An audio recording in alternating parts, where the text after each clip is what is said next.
Welcome to Working for Women, the Independent Women's Forum podcast, where we are changing the conversation about women and public policy for the better. Hi, I'm Carrie Lucas, President of Independent Women's Forum, and I am thrilled today to be here with Inez Stepman to talk a little bit about the higher ed scandal. I'm sure that a lot of people have been seeing this in the news with wealthy parents trying to buy their kids' ways into prestigious colleges. Inez, can you give us a little background on what's going on?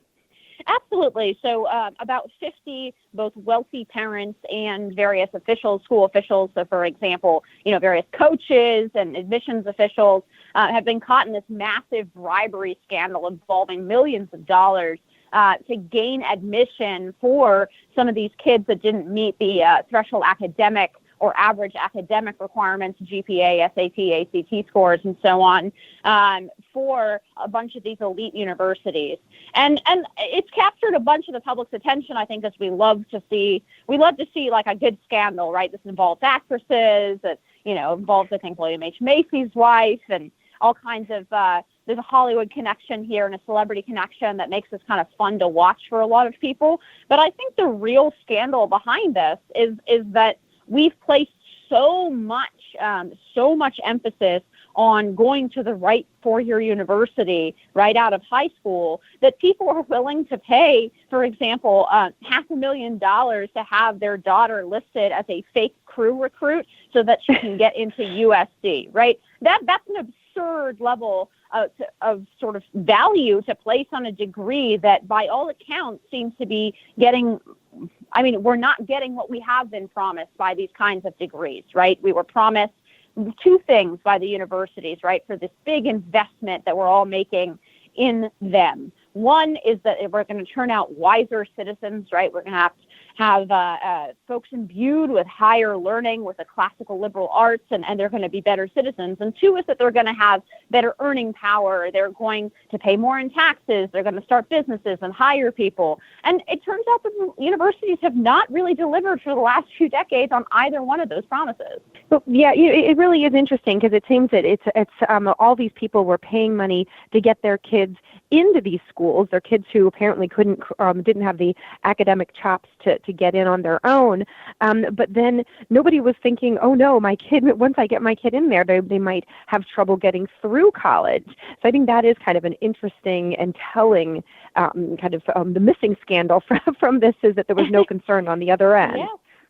Yeah, absolutely. Nobody has even brought up, actually, the fact that, there was not even any second guessing. These kids were sometimes far below the academic standards for the universities because everyone knows in real life, the real struggle is getting through the door at these elite universities. In fact, Ben Shapiro was telling a story on his podcast about going to Harvard Law, and the first day of Harvard Law, the dean, which was then, by the way, Supreme Court Justice Elena Kagan, stood in front of the Harvard Law class and said, I know you think this is going to be a cutthroat competition.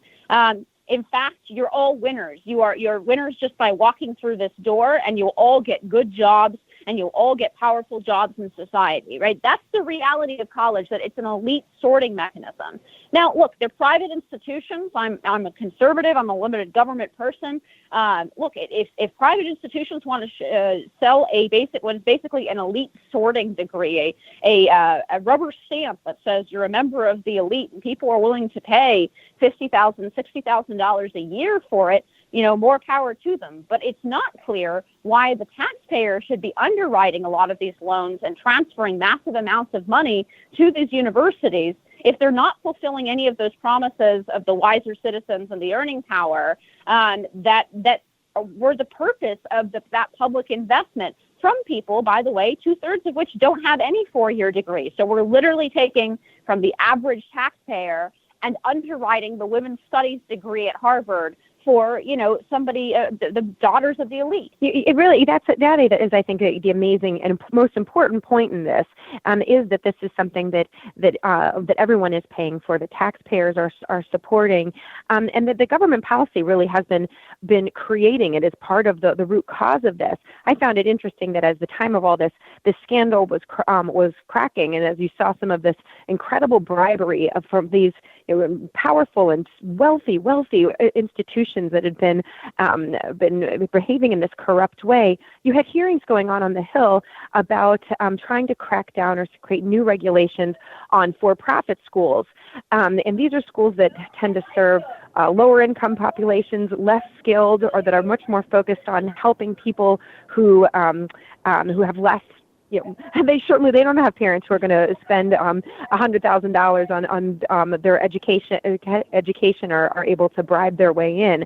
And it's interesting. Of course, you want those schools to be responsible and to be providing transparent value and to be honest with their students. And those are regulations that make sense.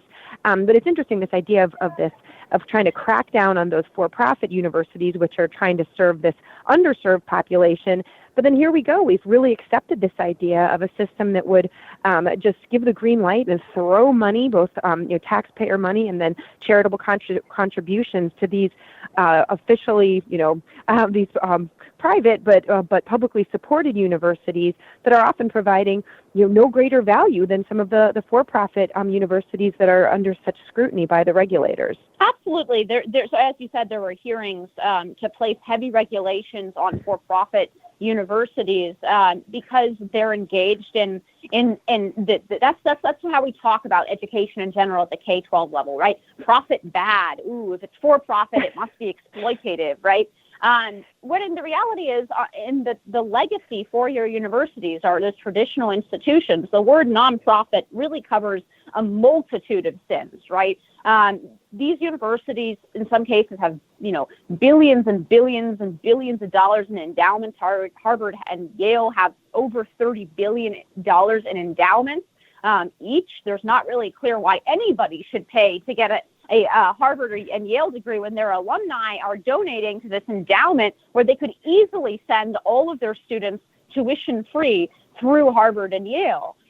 So that's still called nonprofit. That's not tax, and that means that they have motives are pure, right? And similarly, there's a ton of waste in universities.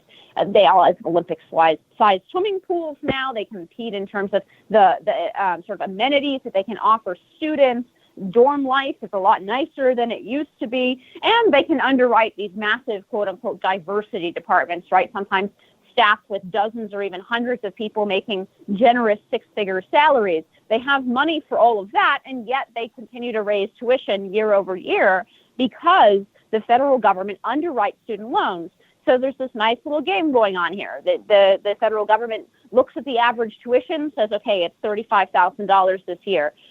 So the students can borrow up to $35,000 per year underwritten by the federal government, right, by the taxpayer. Okay. Then the schools look around, they say, all right, well, everybody's got $35,000 in their pocket. Well, now it's going to be 38 because everybody can find $3,000 to, put on top of what they borrow from the government to go to our prestigious universities. So that pushes the rate over time of tuition up and up and up. And that's what we've seen. We've seen tuition rates skyrocket well above inflation. And that's, I think, one of the things that there's kind of a generational gap, right?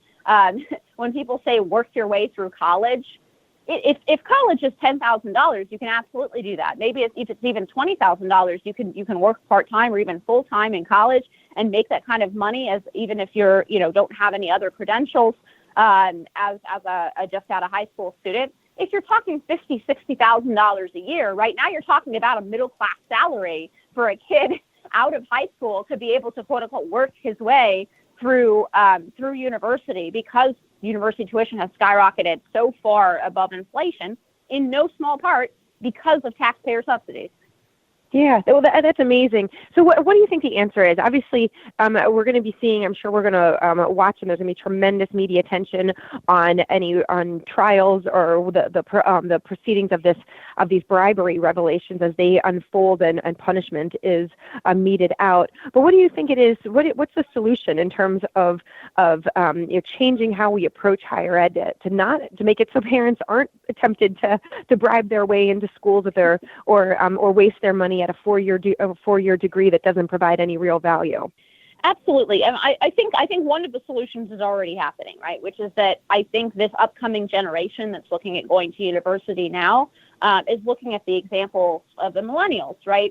We went massively into debt people told us, our parents, all of sort of societal message, right, was very clearly, this is the only way to succeed. You must get into college. Don't worry about the cost of it. Don't worry about the loans you'll have to take out. You'll pay them off easily with the great job you'll get after those 4 years when you come out a better, wiser citizen, right? And with somebody with massive earning potential. Just don't worry about it. Just go to college. I think that mentality is fading. I think it is fading. I think parents and students are taking a harder-headed look at university. They're looking more at where they can get financial aid. They're looking at it as more of a cost-benefit analysis instead of only looking at the upside. So that's one, and that's the most important way we're going to get out of this, which is, I think like foundations like MicroWorks and the increased attention to alternatives to college, I think will be very, very helpful in this regard. But two, the answer when you're in a hole is just stop digging. Right? Just stop digging. Stop raising the subsidies, both direct and indirect through student loans, to the university system, right? And we just completed 2 years of complete Republican dominance of the House, the Senate, and the White House, and never in 2 years was cutting or even freezing the amount of student aid and aid to universities even on the table, right? We were talking about how to structure that aid, perhaps, but nobody was even saying, hey, maybe we shouldn't raise the subsidies this year. Maybe we should just leave them the same. And that's a remarkable thing when you think about it, because it doesn't make a lot of sense in a common sense level for the Republican Party to subsidize what have become basically the ideological training grounds for their opponents. And it definitely doesn't make any sense for the average American who's making $55,000, $60,000 and who does not have a bachelor's degree to subsidize a women's studies degree for somebody who's going to Harvard and who either is or will shortly become a member of the elite. That's a very kind of reverse Robin Hood sort of program, only no one looks at it that way, right? We look at it as, yes, the universities are untouchable. They're haunts of wisdom. They're where all the good research comes from. The reality is we're underwriting a lot of stuff, like, for example, one of the things I cite in my piece is recently a peer-reviewed article came out that lists felines, cats, as co-authors, right? If you want to write a paper with your cats, that's great, but it's not really clear to me why the U.S. taxpayer should be paying you to do it.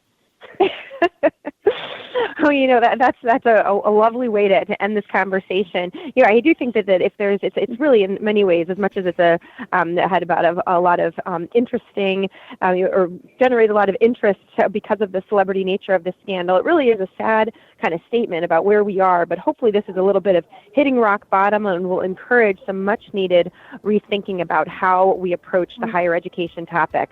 So, Inez, thank you so much for joining me today, and for everybody who listened, thank you, and please give us a thumbs up and share this with your friends, and come visit us again at iwf.org, where all issues are women's issues. If you enjoyed listening to this podcast, please give it a thumbs up, share it on social media, or stop by iwf.org for similar content.